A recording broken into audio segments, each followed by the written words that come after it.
Welcome to the Dry Bones Podcast. It's good to be here. Are you happy about it? I'm a little nervous about this episode because You were nervous about last episode. you throw me into things and we're just unprepared, and I would rather have prepared for like days. Well, there's a difference between talking about topics that really need a lot of preparation and just kind of spitfiring, you know? I think it's good that we could try to throw in some episodes here and there that are a little bit more lighthearted and fun. And I guess this is going to be one of those episodes because you forced me into it. Yeah, I just grabbed you and just threw you into it. Mm-hmm. Well, I wouldn't call this lighthearted and fun necessarily. I mean, like I've got an issue. Hit me with it. And so we just came off this pretty cool men's event. I mean, our hometown church just put on a really cool men's event. I'm not saying anything bad about it at all because they did a great job. For a church that's never really done an event like this and had the issues that they had trying to get a speaker. Oh, yeah. It was obvious that God wanted this thing to happen and God made it work and he brought in a great speaker. We'll give a little plug to Michael Imhoff. He's an evangelist. He did a great job. God's put something on his heart and he's using his abilities to speak to kind of reach people and to empower people. He uses his military background. Yeah. He even uses his childhood. Like, I think that's really neat that he blended everything in his entire life all to be used for the push of the gospel. I admire that. Yeah. I mean, anytime anyone's like, that's their drive, the gospel, whatever it is they're doing, that's a plus. That's a win. Agreed. So, but that's kind of what I want to talk about because that's not always the case. No. I've been in some situations. I kind of started to touch on this. We went to a summer camp one time. I was youth pastor and took the kids to a summer camp. The particular leader, he was a good speaker. He had all the talent he needed. Like the talent was there, the drive was there. He engaged with kids well. He did a really good job of doing that. But when it came time to really get down and dirty and like preach the gospel, which is what he was paid to be there and That's do. why he was there, yeah. It became a show about him. And he spent more of his time trying to sell his merch because he had a table set up. I think he had a book or two, but mainly he had T-shirts. His thing was like creating these, I'm sorry to say it, these stupid statements that were like these catchy little tweets, like 3-word tweet type thing that makes you feel good about your faith, but it really has nothing to do with it. Yeah. And it's like, whatever, that's catchy. It's trendy. It gets kids thinking about it. So it can be used in those ways. But Like affirmations almost? yeah. Okay. Yeah. But his whole ministry became about what he was creating. He was kind of like sprinkling Jesus into the person he was. So he was probably there to try to make $1 instead of yeah. bring souls to... And I'm not saying that wasn't his goal, but I think he's gotten way off track along the way. And Okay. and he would like make these stupid statements like not that the Holy Spirit can't work in a way to where it's like where it's like influencing you in a moment, but he would make like these really dumb statements and he'd be like and everything, he was like, write this down. He was telling the kids constantly, write this down. And buddy, if you end up listening to this someday, I'm thinking of that statement you said earlier of the... yeah. So if this is coming to me right now, you have to put your shoes on before you go for a walk. yes, but it would be like some spiritual version of that.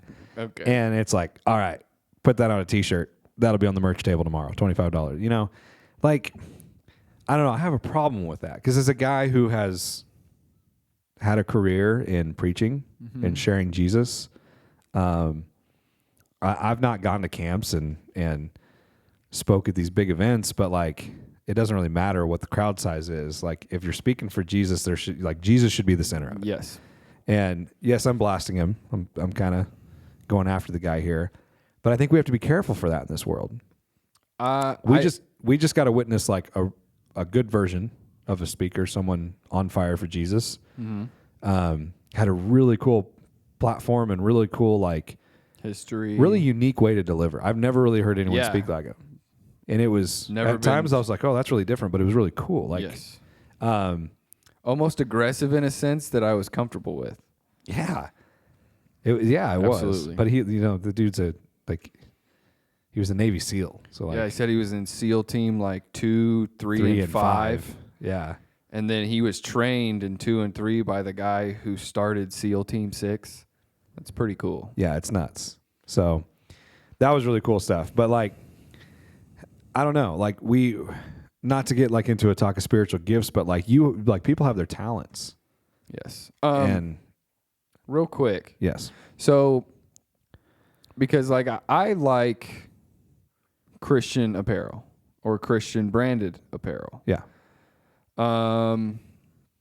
I think one of my favorite brands right now would be Fear of God, which is by Jerry Lorenzo. Okay. And he's in the main eye. He is a fashion designer, and I'm like to the full extent of that phrase because like his brand Fear of God is a luxury line of clothes. Gotcha. So I'm talking like $800 jeans. Whoa. Yeah, and like, $3,000 jackets.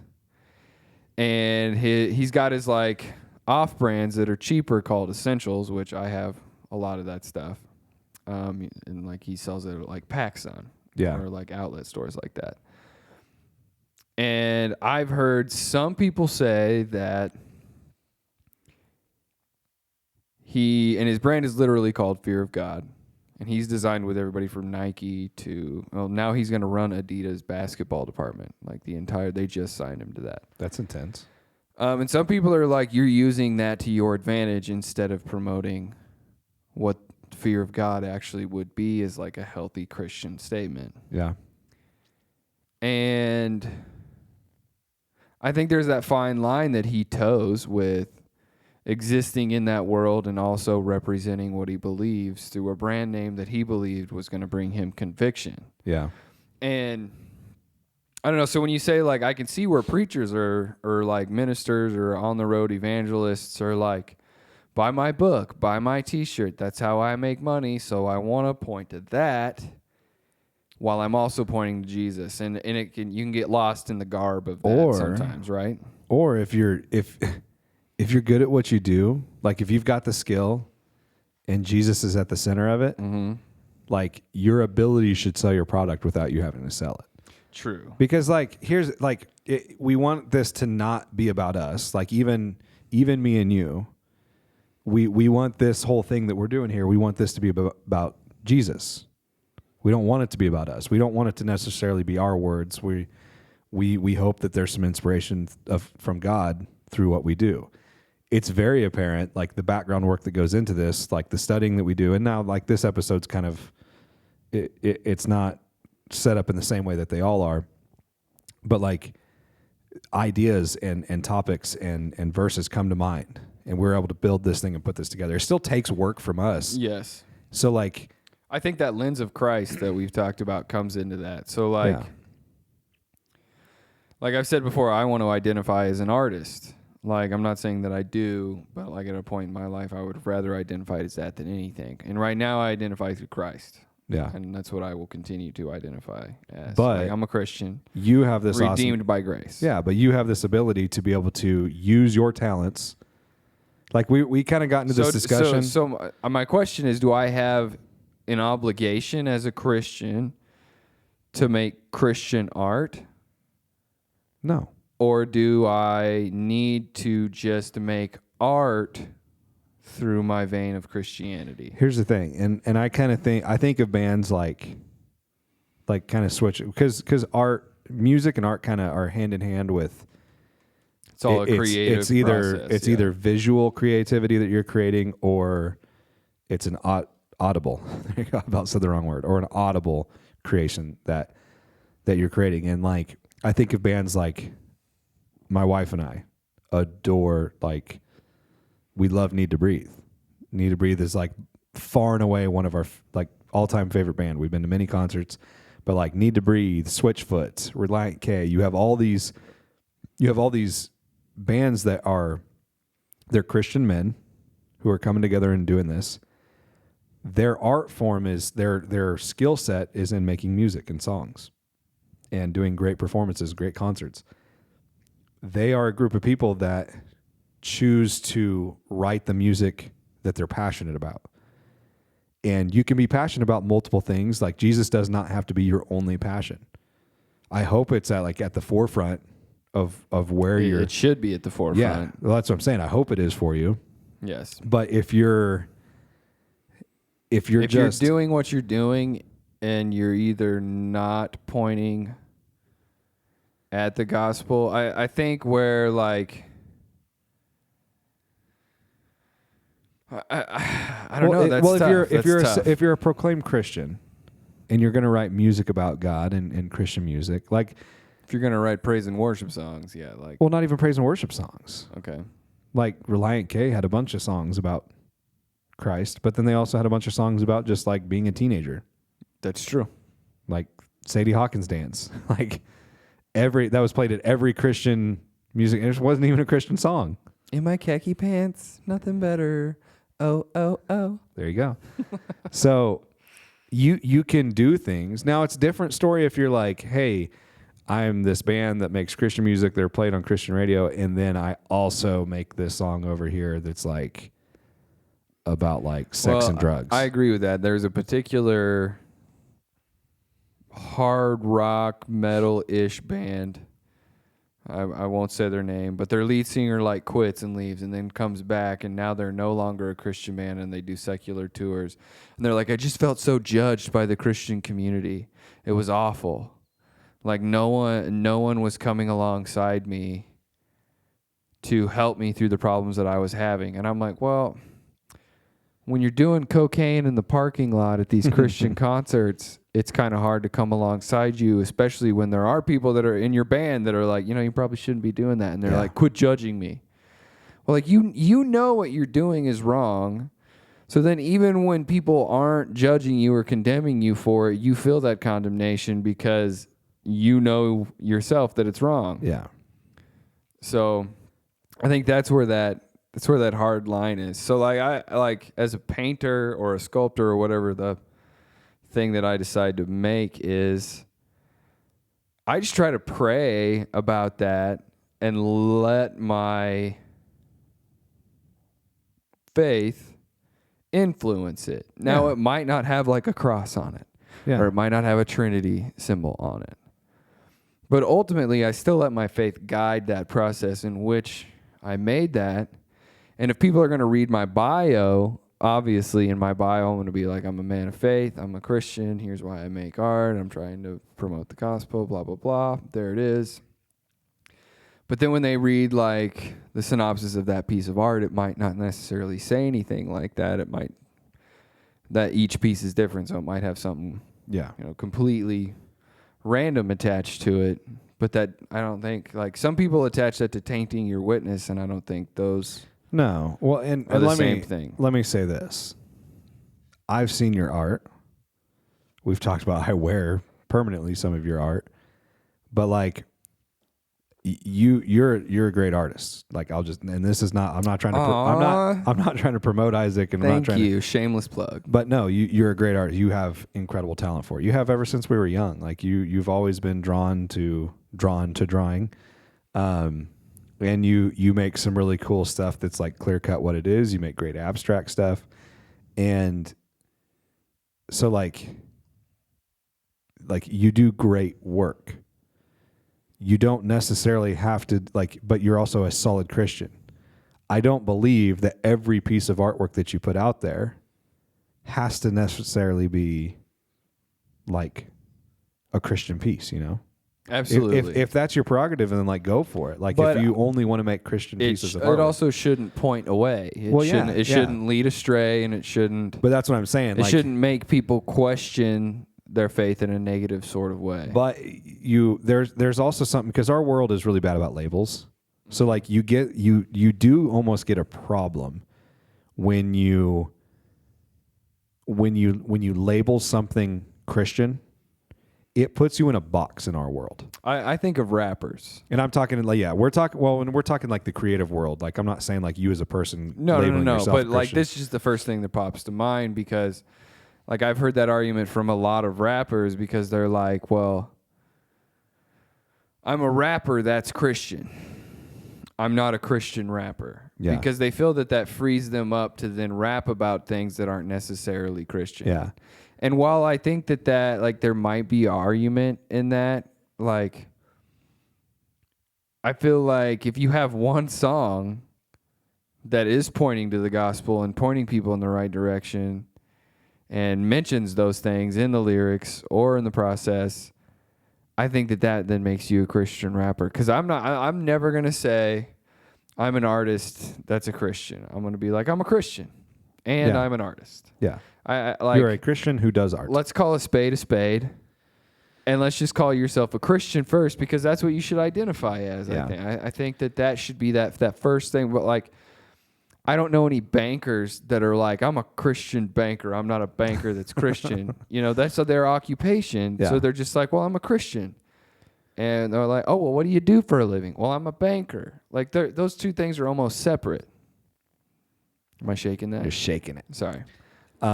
It's all right. You're passionate about what you're talking about. But do you see what I'm saying? Well, because yeah, then you create a dichotomy for the creative. Yeah.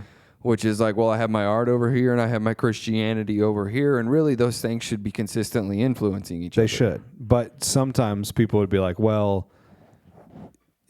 so like I know for a fact that like there are certain, like going back to like Need to Breathe, for instance, we follow them pretty heavily. And so like they're a band that they choose to not necessarily like just care, like be blatantly sharing Jesus in their words. Like for a long time, they wouldn't even use Jesus's name, not because they were afraid to, but what that did is that got them integrated into a secular world where they could share these songs.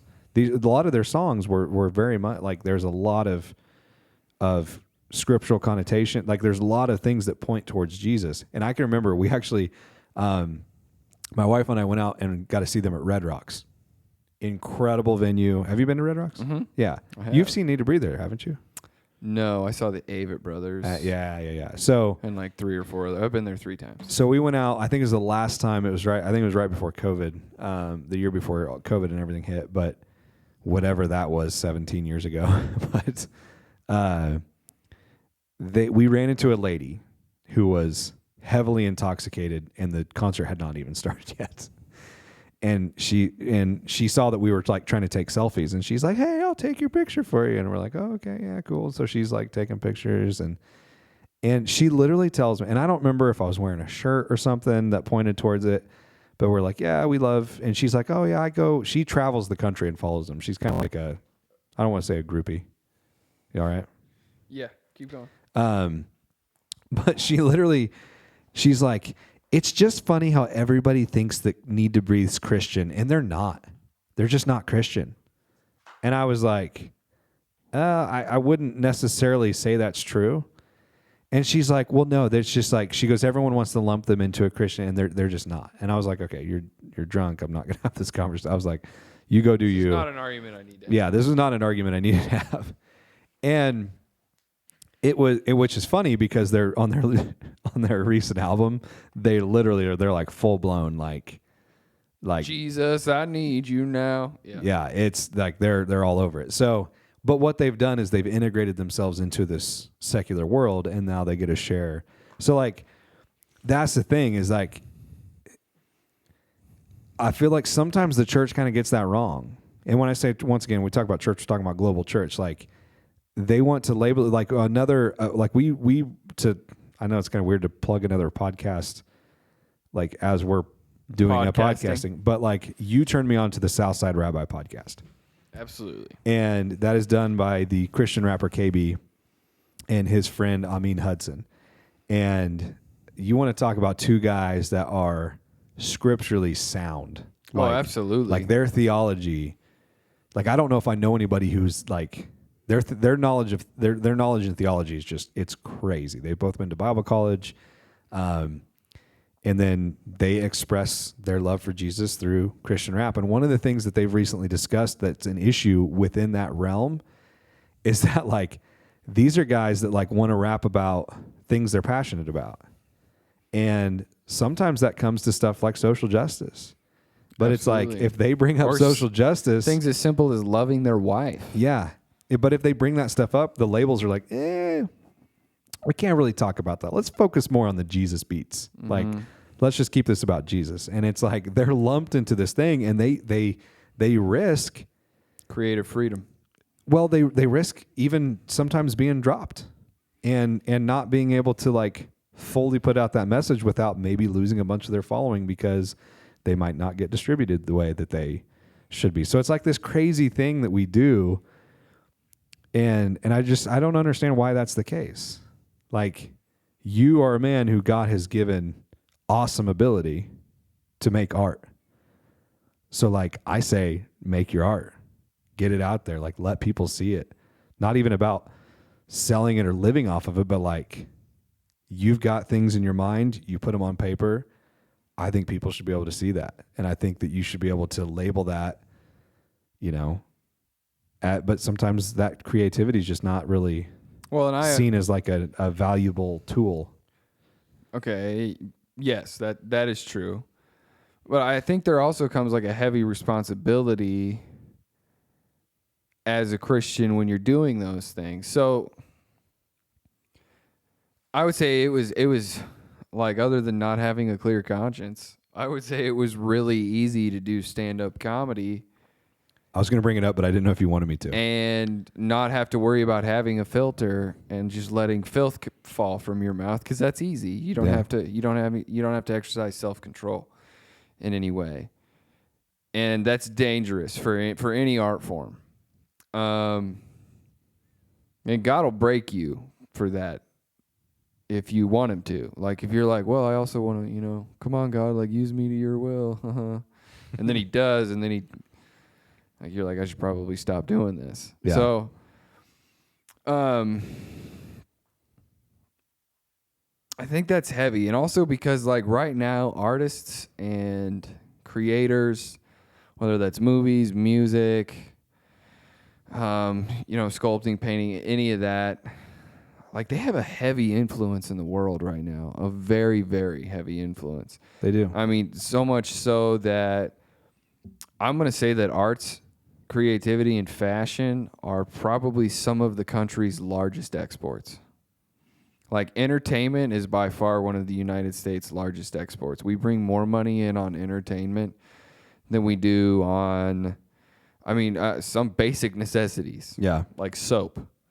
And so then that, like, you're not just influencing our country, you're influencing the world. So what you're putting out there, you're ultimately going to get feedback on that no matter what. Yeah. So if your conscience isn't clear when you're doing that, and I think you're essentially selling your soul for your art, that becomes dangerous, because then you're misleading others, one, and then you can fall into that. And people will praise you for it. And ultimately, that's where that dichotomy is, because you want to point your creativity to God. Like, it's only by the grace of God that I have these gifts. And so I need to use this to bring that glory to God. Yeah. And I might be stumbling for words or whatever right now. But you're on point with this. So then we as... I kind of lost my train of thought there. Let me get back to it. Let's take a quick break. Yeah, let's take it. We'll take a quick break right now. There you go. I think that's where, like, I think one of the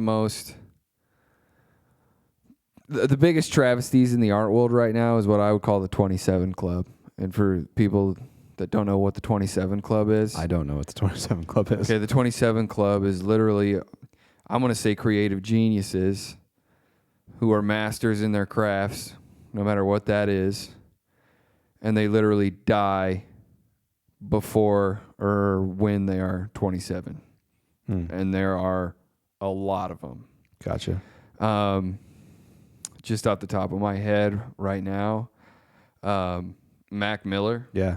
Mac Miller was one of them. Avicii. Avicii was, and those are just musicians. We could go into acting. We could go into like River Phoenix, which is Joaquin Phoenix's brother.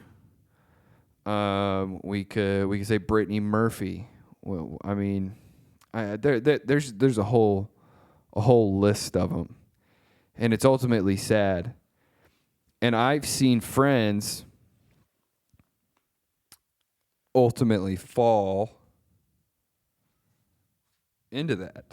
Yeah. You're good. My group of friends lost a friend in Texas trying to be a rapper, and we don't know the full details, but if I had to guess, I would say he died of an overdose. Yeah.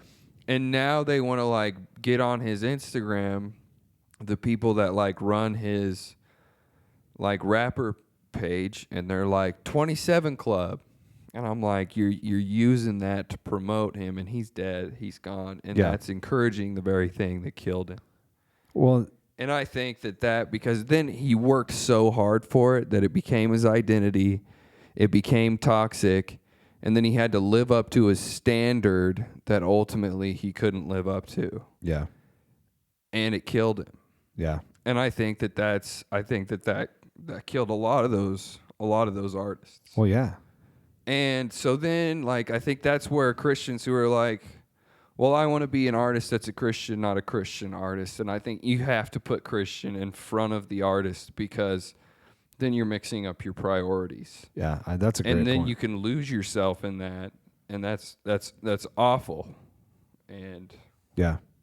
Here, you collect yourself. I'll fall off of that. That was good. I mean, didn't really see that coming. Hey man, it's raw and it's real, and it's a good point you bring up though, and it's funny because like we already had this verse kind of pulled up as just kind of like I had a different direction I was going to take it, but that's the problem. Like, you get skill sets, you're good at stuff, everybody's good at something, and you can get caught up in serving yourself over serving God, and then when you serve yourself and you get success, you think that you're kind of temporarily filling that thing that only Jesus can fill. Mm-hmm. So you just keep like filling it, and then you get depressed and knocked down because you're trying to fill it, and you're trying so hard, and you get it for a brief moment through whatever it is, whether you're being noticed on social media. Yes. Or whether you're using a drug to kind of fill that in, or a substance, alcohol, whatever. Or even using it to be popular or relevant. Yeah. And that ultimately kills you inside, because you're taking that struggle, but you're in a spotlight, so everybody's watching. Yes. And it just magnifies that you're trying to fill that need that only Jesus can fill, and you're getting shut off. You're getting stopped right then and there. Well, and you're taking the credit for it. Yes. Like, well, here, let me read this real quick. Go ahead. So in Psalm 139, he's saying, I praise you because I am fearfully and wonderfully made. Your works are wonderful. I know that full well. Like, he's putting all the praise back into Jesus, or God in this sense, because this is pre-Jesus, this is Old Testament. And the psalmist is saying that I praise you because of the way you made me. Like, you made me who I am. The great things about me and the bad things about me, they're here because of the way you created me, and that goes back to you. Mm-hmm. And that goes all the way back to the creation of man. We were created in God's image. A big thing me and you roll off of is being image bearers. And literally man's purpose in life, like the whole reason that God created man, was to bring glory back to God. And obviously sin came in and put a blockade in front of that. And if you're a Christian and an artist and you're not pointing people back to God, you're also missing some of the point of being a Christian. Because like when individuals say like, well, self-made. I'm self-made. It was just me this whole time. Well, you weren't self-made. God made you, allowed you to use those talents. Yeah. Not to mention any rapper in the public eye or musician in the public eye right now usually has a team of like 40 other people, whether it's your sound man, whether it's your producer. Like, you're not self-made. Yeah. There are literally a bunch of other people that could get credit, but also you are made in the image of the creator, which is why you have such a relationship to creating. I mean, people that don't think they're creative, I see creativity in them in ways that they don't even look at as being creative. Yeah. And I think like, well, I don't draw. I don't draw good, so I'm not even creative. even like down to money management though. There are people who like have come up with systems or apps or like accountants that have come up with ways to manage money that have been creative that nobody else had thought of before. Yeah. And are beneficial. Just because it's not flashy and oh yeah, brightly colored doesn't mean it's like I look at my kids. I just watch my son play in his imagination, which I had a wild imagination. You did too. I mean, that's probably what led us here, but I just see him playing, like just playing and imagining things and like watching him do the things he does. It's like, man, that's awesome. Like we already see like the things that God has like instilled in him. Yeah. And like, so now it's my job as a parent to kind of help mold that and blossom it, because you made a good point. We have a creator. The creator of the heaven and earth created us, and we're a piece of artwork to him. He made, because, and here's the thing, it's like, well, why would God make something to glorify him? That's really selfish. Yes. Well, here's the thing. God is the only thing in existence that deserves that actual glory.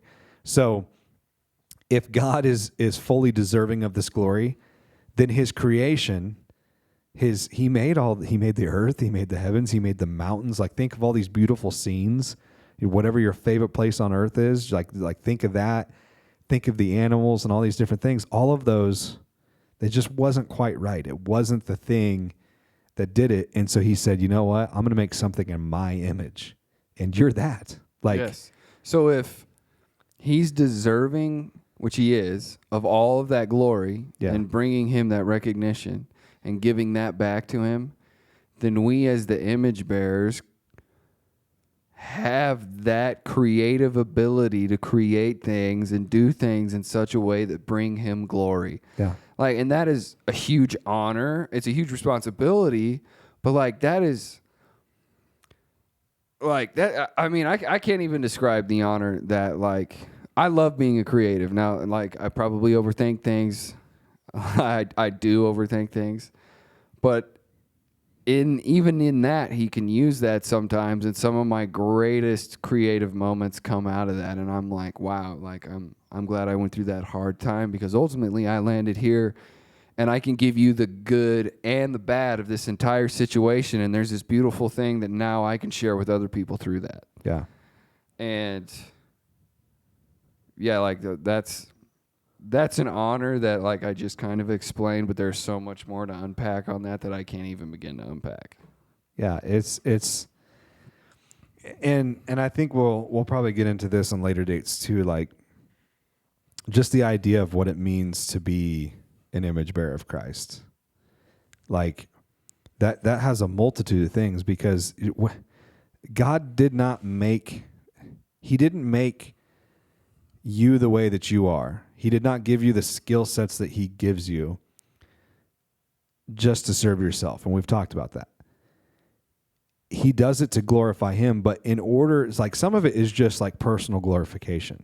Like just you saying, God, oh my gosh, this is awesome. This is for you. But though that serves bringing glory back to him, God wants you to go a step further. He wants you to use your skills to show other people. Yes. We're supposed to walk that walk. Mm-hmm. And so even though it's like, it is somewhat personal, but like it you have to use a little bit of self-promotion, you know. We can't we're sitting here trying to get this podcast like up and running. We if we have 1 million followers one day, that would be crazy.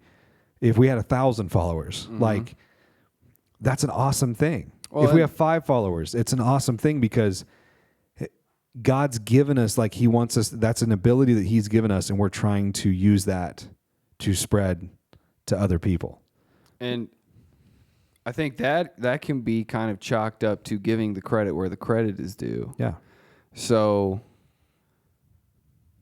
when people recognize your artwork and they're like, I mean, just that was incredible. I can't believe you made that. How did you make that? Like, God still wants you to feel successful. I don't think he wants you to feel prideful, because that can get in the way. But ultimately, you need to give that credit back to him. You need to, in the good and the bad, give that credit to him, because that was his doing through you. Yeah. You're just a message, like you're just a message deliverer. Yeah. Like you're here to present that message. Now everybody has all these different veins of whether that's creativity or whether that's business or whether that's education. You have all these different veins in which you can deliver that message and that your character and all of that through. And so then you still have to give that credit back to him, and that's where you have that issue of, well, if I get too good at this, I might get prideful. And it's like, well, don't let that hinder you from doing good work, but instead let that curb your pride and be humbled in that. Yeah. Like, I do have this ability, and it's because of him that I have this ability, and I'm going to share this ability with others so that I can point them back to him and let them start their own process of that, of giving the good and the bad to their creator. Well, I think, and I hope that made sense. And correct me if I'm wrong. I mean, this just came to me. It's coming to me right now. This thought did just come to me, and so I'm kind of curious about this. But a lot of times, like the image of like laying your sins and your burdens at the feet of Jesus. A lot of times, I feel like that's like aimed towards the bad stuff in our life, like the bad stuff that we're a part of and doing, or our past, whatever it might be, stuff that we're leaving unforgiven. Well, like I think one of the people often quote the verse, like, well, pick up your cross and follow me. Yeah. And they just assume that picking up the cross is like, well, those are all the things that I have to go through, and the burdens and the bad things. Well, that's what I'm saying. It's like, I think that also is like taking your skill set, what you're good at, and laying that at the cross too, and be like, Jesus, here's what I can do. Here's what I have done. I give it to you. It's absolutely the good. And that's the thing is, like, I think especially our country gives the illusion that success is easy and success can come quick, and that there's not a weighty burden with that. But there is. Oh, yeah. So, like, when you're picking up your cross, you're picking up everything. You're picking up the good and the bad. And as long as you're following him, bearing that cross is going to be easier. Yeah. That's not to say it won't still be hard, because absolutely it will. Nowhere in the Bible does it say following Jesus is an easy task. When that guy shared his testimony today, and he was like, how has being in the Word helped you? And he goes, oh, it's made life harder. Yeah. And I was like, wow, that was honest. I've never heard that. Anybody say He goes, that. it's made things much harder. He goes, but I now have a peace and a confidence about me that I never knew was out there. Yeah. And it gives me he's like, now I feel like I can conquer things that I never even had imagined that I could conquer. Yeah. But now he can, because he's got something that can get him through those things, whether they're hard or not. Yeah. So, yeah, it's just, I don't know. I keep coming back to like you've got to find what that is in your life.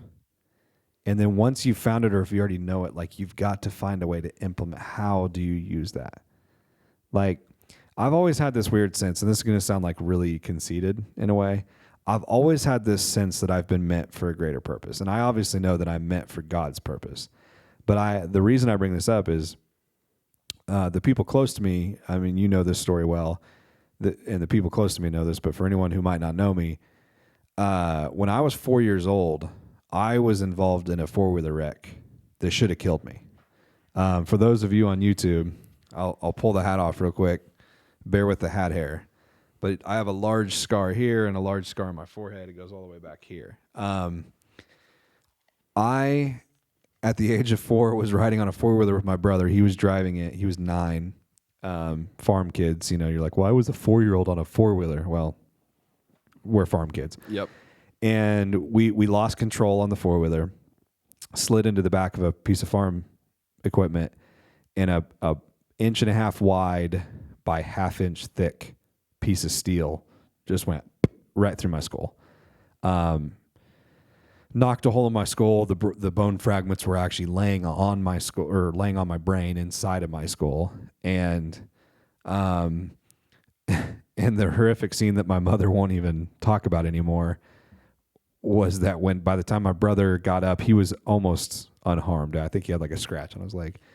He ran back to the house, got my mom, and when she came back out, I was in so much shock. I don't really remember this part of it, but I was actually walking back to the house with like not crying or anything, just with a hole in my face and blood pouring down. Fast forward, I end up spending 2 weeks in Wichita, Kansas. I had open, I guess you call it brain surgery. They literally cut me all the way around the top of my head, pulled the skin down. Sorry for any of those who are a little squeamish. And had to pull the whole front of my skull out to put it back together and then put it back in. I should have been dead. The impact should have killed me. Yes.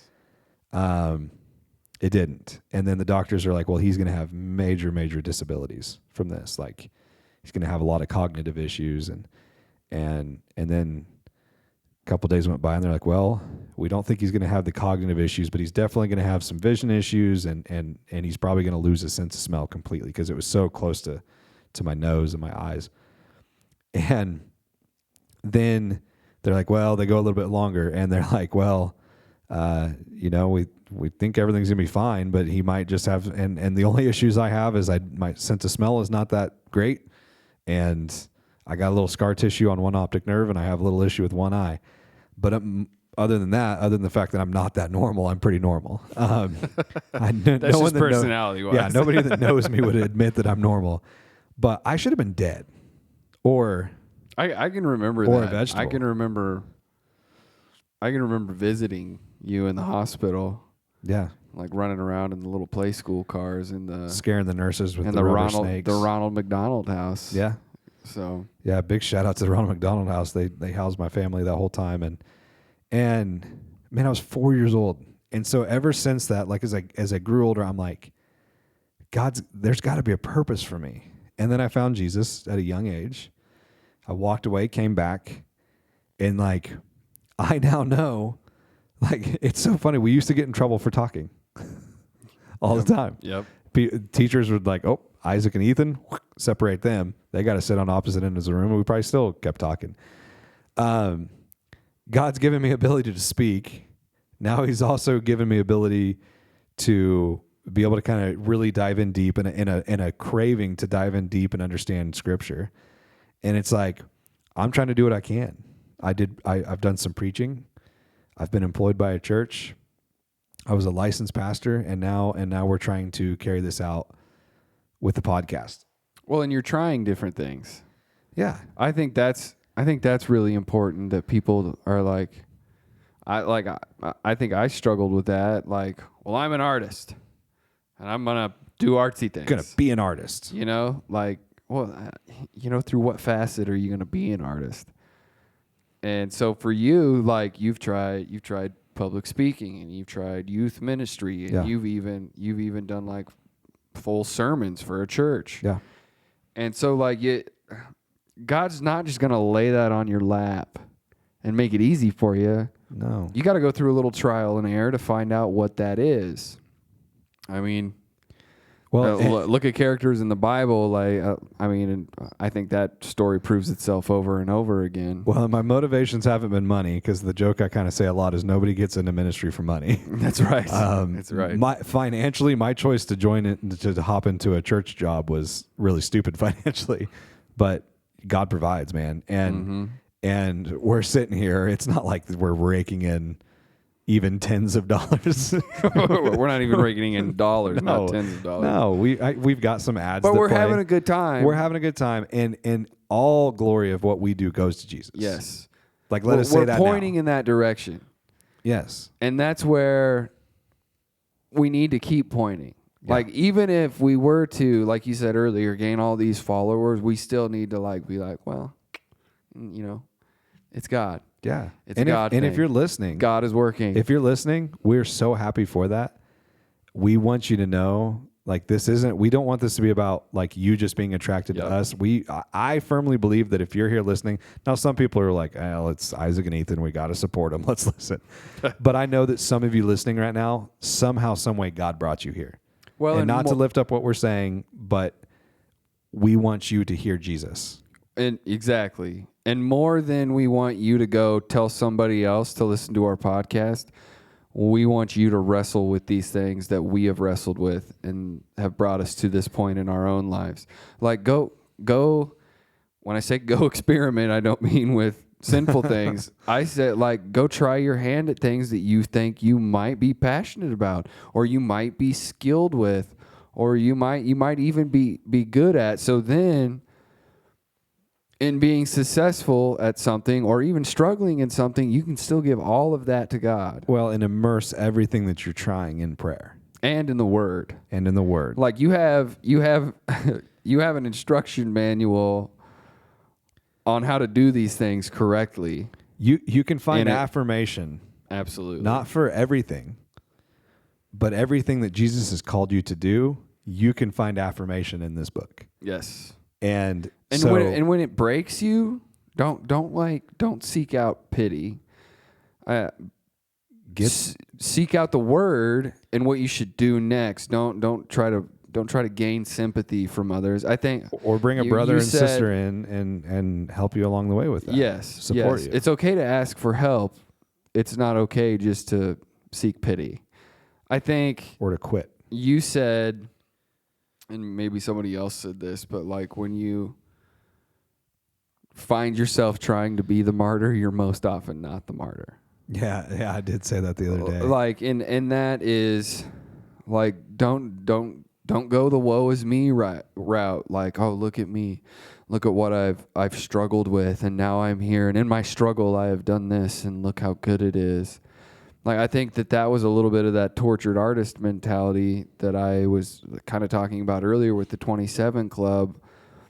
Like, there's men who have created their masterpieces, but they were mentally tortured. Yeah. Like, they locked themselves in rooms, and they starved themselves, and they cut themselves off socially. Like, if you're going to isolate... I'm going to say that again. Don't isolate, because then you're useless for the gospel. Yeah. Not only for your own creativity and the things you want to be passionate about, but then there's no healthy way of doing those things because you're just isolated in your own crap. Yeah. Essentially. Yeah. Instead of filling yourself up with things that are good, like the Word of God, and bringing others alongside you and finding common ground with others and still pointing to God in that process. Yeah. What is up, Dry Bones Nation? That's right. We've officially named you guys. We cannot express how much we are just so incredibly thankful that you guys are joining in and listening to us. We want to just take a moment to share some information with you guys, but more importantly, we want to share ways that we want to support you and just a way to say thank you for your support in us.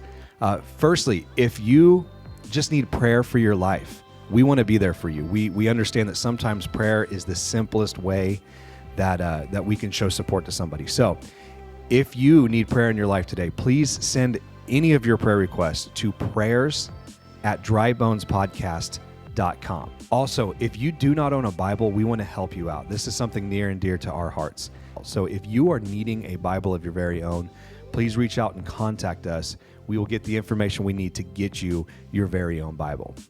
The easiest way to contact us is through our emails at ethan@drybonespodcast.com and isaac@drybonespodcast.com. If you're trying to reach us on social media, There's a good chance we're not going to talk on there. That's not the avenue that we want to have conversations. It does not usually promote healthy conversations. So please email us if you're trying to get in touch with us. And lastly, guys, just listening is enough support for us. We thank you so much for that. But if you want to take just a very simple extra step, please follow all of our social medias, which are in the links. Like us, follow us, find us on YouTube and subscribe. This is how we get the word out to people. This is not about us trying to become famous. That's not what we're about. I hope that you would have picked that up by now.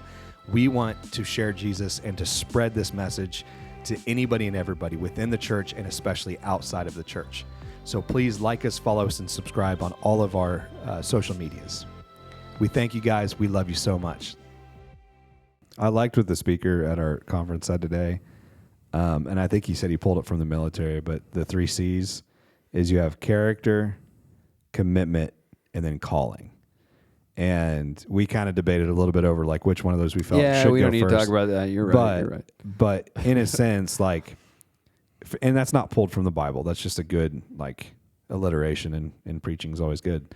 So, like you focus on your character first. Get yourself lined up with what God would be having you do, and then like, does your moral compass point due north? Yeah. Like, you're not going to use a broken compass. You're going to figure out which way is the direction you need to go, and then you're going to go that way. So get your priorities and your morals correct. Sometimes you have to physically make the magnet to find the compass. Like, well, and like, it's okay to go into the world and not be of it. I like that verse. Like, yeah.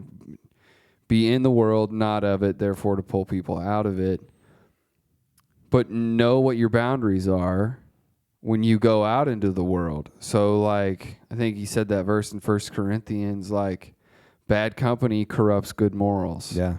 So don't let yourself be corrupted. Yeah. Like, if you know you're weak in this area, don't throw yourself into something that's heavily burdened with that.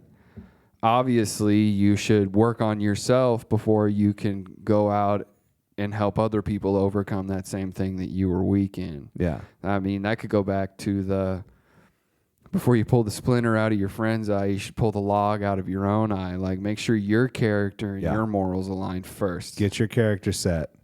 Then your commitments for what you want to do come in. And at that point, you find that calling. Yes. Like, Jesus will reveal that calling to you. And I can tell you from experience, when you find that calling and you hit it in the way that you're supposed to, oh my gosh, it feels so good.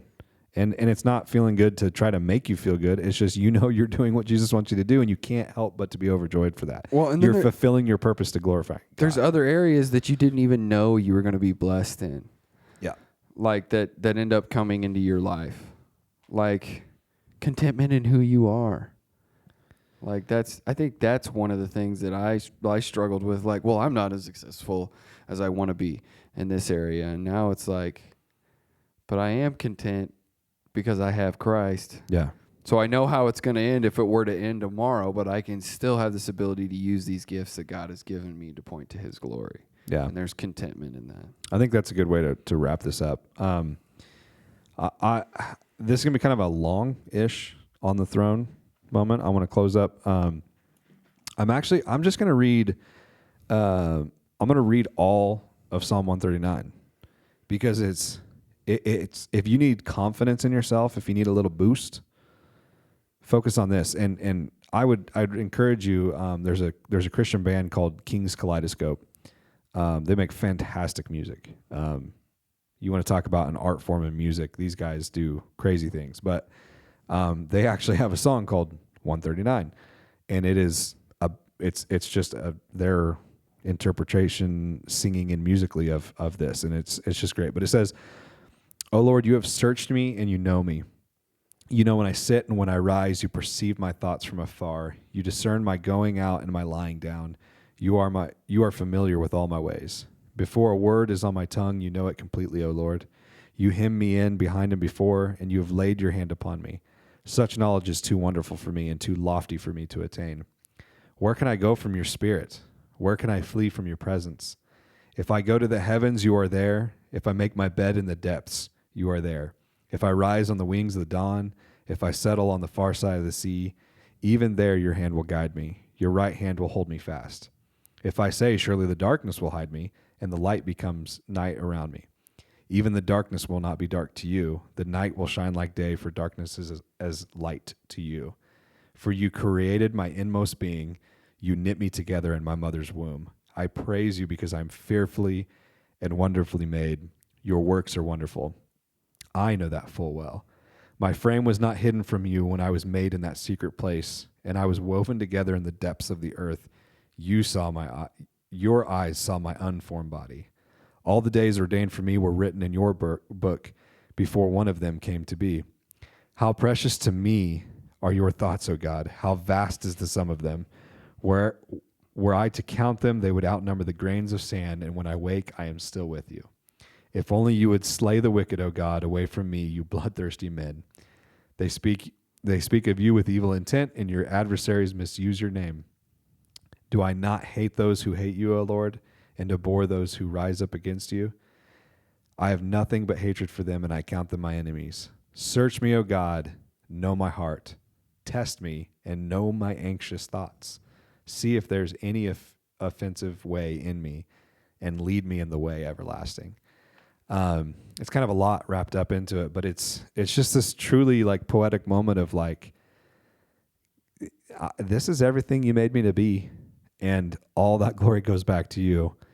And it's so much like that psalmist was trying so hard to incorporate that feeling of God's love and control over you that he's like, I can go to the highest peaks or I can go to the lowest depths and you'll still be there. Mm-hmm. Like I can't, you're so, and it wasn't like, oh, I can't run away from you because I'm trying to get away from you. It's no matter I should how look far to you in both of those. Yes. And no matter how far I go, you will always be there. So there's no place there's no bottom, there's no low that you can hit that God's not there. It's hard to see sometimes. Well, and his hand is extended to you, ready to pull you out of that. Yeah. Like you're not stuck there, even though people feel like they're stuck in things and in a rut. Like there's a way to get out of that for sure. And if you're trying to force something, if you're beating the dead horse of something you think you might be passionate about, but you're not finding yourself able to bring glory to God in that, then at that point in time, it's time to reconsider. That's when you bring in others, bring in other believers, bring in friends, bring that accountability in, because God made you for a purpose. He has a purpose and is designed for every single person on this earth, and it's a beautiful thing when you seek that out and you find that, and you use it to bring that glory back to God. Absolutely. So, good moment. Yeah, I think that's 2 in a row that like I didn't have planned and they just came to me. I know, and I was paranoid because I was unprepared, and I think it turned out well. Yeah. So, do you wanna close this in prayer? Yeah, I'll close this in prayer and we'll wrap it up. We'll head out of here. So, dear Heavenly Father, we thank you so much. God, I thank you for each and every single person that hears these words. God, I thank you for creating them.